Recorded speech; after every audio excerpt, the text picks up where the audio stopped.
मस्तक कितनी गेंद में अक्षर पटेल ने ठोक दिया तूफानी अर्धशतक। अक्षर पटेल की तूफानी बैटिंग से लेकर दिलीप ट्रॉफी के दूसरे मैच की पूरी हाईलाइट तो हम आपको जरूर दिखाएंगे, लेकिन उससे पहले आपको क्या लगता है अक्षर पटेल और हार्दिक पांड्या में कौन है सबसे बेहतरीन खिलाड़ी? नीचे कमेंट करके जरूर बताइएगा।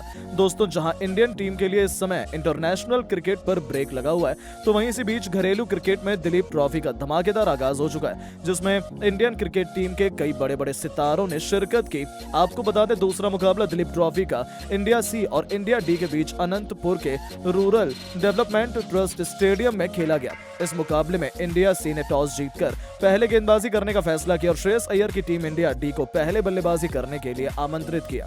लेकिन किसी ने सोचा भी नहीं था कि इस मैच में इंडिया सी की क्या टीम करने वाली है। इंडिया की तरफ से ओपनिंग की शुरुआत करने मैदान पर यश दुबे के साथ अर्थर्व टाड़े बल्लेबाजी करने के लिए आए। दोनों ने अपनी टीम को बेहतरीन शुरुआत दिलाने के इरादे से मैदान में उतरे थे, लेकिन इंडिया सी की तरफ से पहला ओवर लेकर आए अंशुल कंबोज ने अपने ओवर की 5वीं ही गेंद पर इन जोड़ी को तोड़ दिया और अथर्व को अपना शिकार बना लिया। इंडिया डी को 4 रनों के स्कोर पर ही पहला झटका लग गया। अथर्व अपनी टीम के लिए केवल 4 रनों का योगदान देकर पवेलियन लौट गए।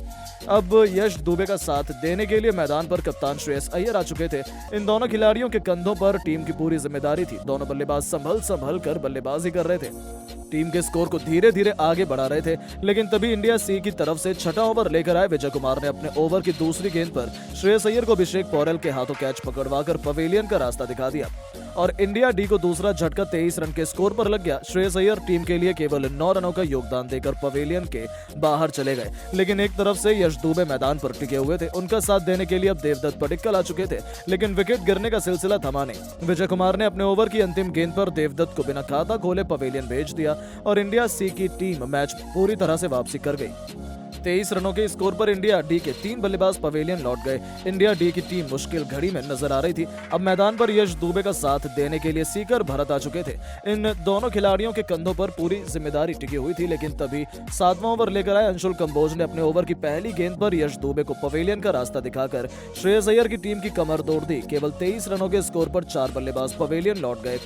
Back to back India D की टीम ने अपने 3 बल्लेबाजों को खो दिया। यश टीम के लिए केवल 10 रनों का योगदान दे पाए। अब मैदान पर सीकर भारत का साथ देने के लिए भुई आ चुके थे। इन दोनों खिलाड़ियों के कंधों पर टीम की पूरी जिम्मेदारी थी।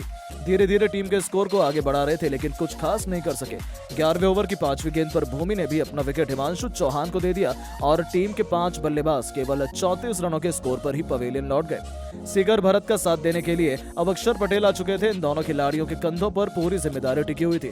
अक्षर पटेल धीरे धीरे टीम के लिए रन बना रहे थे। इनका बल्ला रुकने का नाम नहीं ले रहा था। एक तरफ से विकेट ताश के पत्तों की तरह गिर रहा था। भारत भी केवल 13 रन बनाकर पवेलियन लौट गए थे, लेकिन अक्षर पटेल अकेले मैदान पर रन बना रहे थे, अपनी टीम की नैया पार लगा रहे थे। एक तरफ से विकेट गिरने का सिलसिला थम नहीं रहा था। सारांश जैन से लेकर हर्षित राणा हर कोई अपना विकेट गवाकर पवेलियन जा चुका था, लेकिन अक्षर पटेल अकेले मैदान पर दहाड़ रहे थे। हर गेंदबाज का डटकर मैदान पर सामना कर रहे थे। हिमांशु चौहान से लेकर ऋतिक, यहाँ तक कि विजय और अंशुल कंबोज को भी अक्षर पटेल ने नहीं छोड़ा। चौके छक्के लगाए जा रहे थे। अक्षर पटेल अपनी टीम के स्कोर को तेजी से आगे बढ़ा रहे थे। देखते ही देखते अक्षर पटेल ने अपना तूफानी अर्धशतक भी ठोक दिया। एक तरफ से विकेट गिर रहा था तो दूसरी तरफ से अक्षर पटेल टीम के स्कोर को तेजी से आगे बढ़ा रहे थे, लेकिन दूसरी तरफ से कोई भी बल्लेबाज साथ नहीं दे रहा था।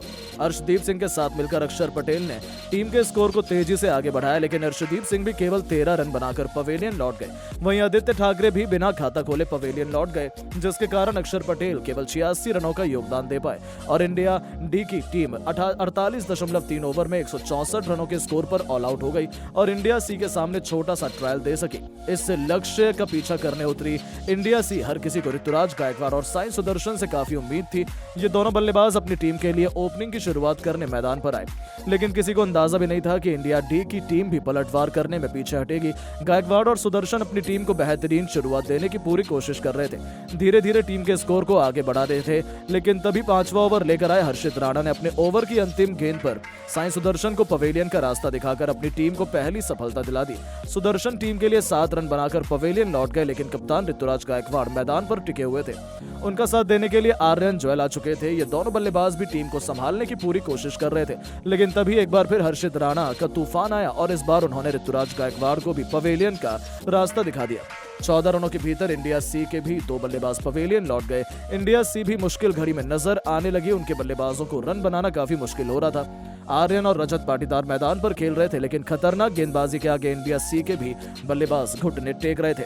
मैच काफी रोमांचक हो रहा था। अभी तक बराबरी पर मुकाबला देखने को मिल रहा था, लेकिन इस मुकाबले में अक्षर पटेल की जितनी तारीफ की जाए कम है। उन्होंने अपनी टीम के लिए 86 रनों का योगदान देकर टीम को संभाला। लेकिन दोस्तों, आपको क्या लगता है, ये मुकाबला कौन सी टीम जीतने वाली है, इंडिया ए या फिर इंडिया सी? नीचे कमेंट करके जरूर बताएं और ऐसी ही नई नई वीडियो के लिए हमारे चैनल को सब्सक्राइब जरूर करें। धन्यवाद। तो दुनिया की 2 सबसे बड़ी टीमों इंडिया और बांग्लादेश के बीच बहुत जल्द सफेद कपड़ों में खेला जाएगा टेस्ट क्रिकेट का सबसे बड़ा खमासिया ने कर दिया है। अब इस रोमांचक टेस्ट सीरीज के लिए खूंखार खिलाड़ियों से सजी भारत की नई टीम का ऐलान।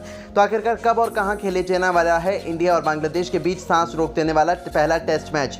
कितने बजे से होगी इसकी शुरुआत? बांग्लादेश को खदेड़ने के लिए क्या रहने वाली है भारत की प्लेइंग 11? ये सब कुछ इस मुकाबले से जुड़ी एक एक लाइव अपडेट तो हम आपको जरूर इस वीडियो में दिखाने जा रहे हैं, तो साथ में हमारे साथ अंत तक बने रहें। लेकिन उससे पहले आप सभी को क्या लगता है कि रोहित शर्मा, विराट कोहली और सूर्य कुमार यादव में से कौन है महान बल्लेबाज और कप्तान? अपनी राय हमें नीचे दिए गए कमेंट बॉक्स में जरूर दीजिएगा। दोस्तों, भारतीय क्रिकेट टीम का श्रीलंका दौरा समाप्त हो गया है। भारत का ये दौरा थोड़ा खट्टा तो थोड़ा मीठा रहा। इस दौरे पर टीम इंडिया ने सूर्य कुमार यादव की अगुवाई में T20 सीरीज खेली। सूर्य कुमार यादव की कप्तानी में टीम इंडिया ने 3 मैचों की T20 सीरीज में श्रीलंका क्रिकेट टीम का 3-0 से सुपड़ा साफ किया। वनडे सीरीज में टीम इंडिया की कमान रोहित शर्मा के कंधों पर थी, लेकिन वो उनके लिए और नए हेड कोच गौतम गंभीर के लिए कुछ खास नहीं रहा। जहां रोहित की कप्तानी में श्रीलंका जैसी कमजोर टीम के खिलाफ वनडे सीरीज टीम इंडिया ने 0-2 से गंवा दी, जो टीम इंडिया के लिए बड़ा झटका था। लेकिन अब बहुत जल्द रोहित और गंभीर की जोड़ी के सामने एक नई चुनौती होने वाली है। जी हां, आपको बता दें, अब टीम इंडिया की अगली सीरीज बांग्लादेश से होगी। दोनों टीमों के बीच टेस्ट और T20 सीरीज खेली जाएगी। 2 मैचों की रेड बॉल सीरीज 19 सितंबर से चेन्नई के M.A. चिदम्बरम स्टेडियम में शुरू होगी। यह मुकाबला सुबह 9 बजे से खेला जाएगा, जिसे आप सोनी स्पोर्ट्स नेटवर्क पर अपनी टीवी स्क्रीन पर देख सकते हैं। वहीं इसकी लाइव स्ट्रीमिंग भी सोनी लिव के ऐप पर होती हुई नजर आएगी, तो इसे कोई भी बिल्कुल भी मिस नहीं करना चाहेगा। साथ ही साथ इस सीरीज में टीम इंडिया में बड़े बदलाव नजर आएंगे। ऐसा इसलिए क्योंकि सरफराज खान, ध्रुव जुरैल, आकाश, रविचंद्र अश्विन जैसे कई खिलाड़ी लंबे अंतर्राष्ट्रीय ब्रेक के बाद वापसी करेंगे। ये खिलाड़ी इस साल की शुरुआत में इंग्लैंड के खिलाफ खेली गई टेस्ट सीरीज में शामिल हुए थे और अब उनकी वापसी हो सकती है। श्रीलंकाई दौरे से आराम के बाद जसप्रीत बुमराह और रविंद्र जडेजा की भी वापसी की उम्मीद है। हालांकि इस सीरीज को देखने के लिए आपको काफ़ी लंबा इंतजार करना पड़ेगा, क्योंकि टीम इंडिया कभी कम से कम 40 दिनों के ब्रेक पर गई है, और जो काफ़ी लंबा अंतराल होता है। टीम इंडिया और बांग्लादेश के बीच 2 टेस्ट और 3 मैचों की T20 सीरीज खेली जाएगी। टेस्ट सीरीज का पहला मैच 19 सितंबर से M.A. चिदम्बरम स्टेडियम चेन्नई में खेला जाएगा, जबकि दूसरा और आखिरी टेस्ट मैच कानपुर के ग्रीन पार्क में 27 सितंबर से होगा। टेस्ट सीरीज के बाद T20 सीरीज का आगाज होगा। अगले साल होने वाले विश्व टेस्ट चैंपियनशिप फाइनल को देखते हुए रोहित शर्मा की टीम के लिए 2 मैचों की टेस्ट सीरीज बहुत ज़्यादा ज़रूरी होगी। भारतीय टीम 2 बार फाइनल में पहुंची है, लेकिन न्यूजीलैंड और ऑस्ट्रेलिया से हार के बाद अभी तक ट्रॉफी नहीं उठा पाई है। रोहित के अलावा विराट कोहली एक महत्वपूर्ण भूमिका निभाएंगे और KL राहुल के बाद भारतीय मध्यक्रम को समर्थन प्रदर्शन करेंगे। उम्मीद है कि रोहित के साथ शुभमन गिल पारी की शुरुआत करते हुए नजर आएंगे, जबकि ध्रुव जुरैल की जगह ऋषभ पंत भारत की पहली पसंद हो सकते हैं। रविंद्र जडेजा और रविचंद्र अश्विन के साथ अक्षर पटेल को भी बतौर ऑलराउंडर टीम में शामिल किया जा सकता है। वनडे और T20 में अर्शदीप सिंह के हालिया प्रदर्शन को देखते हुए उन्हें टेस्ट टीम में भी मौका मिल सकता है। श्रेयस अय्यर भी टीम में जगह बना सकते हैं। हालांकि श्रीलंका के खिलाफ वनडे में उनका प्रदर्शन अच्छा नहीं रहा था। पिछले कुछ सालों में भारत के लिए बेहतरीन गेंदबाज रहे मोहम्मद शमी को वापसी करने में कुछ और समय लग सकता है। मोहम्मद शमी की अनुपस्थिति में जसप्रीत बुमराह के साथ साथ मोहम्मद सिराज पर भी जिम्मेदारी होगी। ऐसे में अब भारत की नई प्लेइंग 11 पूरी तरीके से बदली नजर आ रही है। जी हां दोस्तों, आपको बता दें कि बांग्लादेश के खिलाफ जहां ओपनिंग क्रम में कप्तान रोहित शर्मा और शुभमन गिल अपनी धाकड़ बल्लेबाजी से जलवा दिखाने वाले हैं, जहां गिल के सामने अपनी फॉर्म में वापसी करने की बड़ी चुनौती रहेगी। नंबर 3 के पायदान पर विराट कोहली एक बार फिर टीम इंडिया की बैकबोन बनेंगे, जिनका भी फॉर्म कुछ खास नहीं रहा है। नंबर 4 के पायदान पर लंबे समय के बाद टीम इंडिया में एंट्री करने वाले हैं ऋषभ पंत, जो एक्सीडेंट के बाद पहली बार सफ़ेद कपड़ों में भारतीय जर्सी में नजर आएंगे।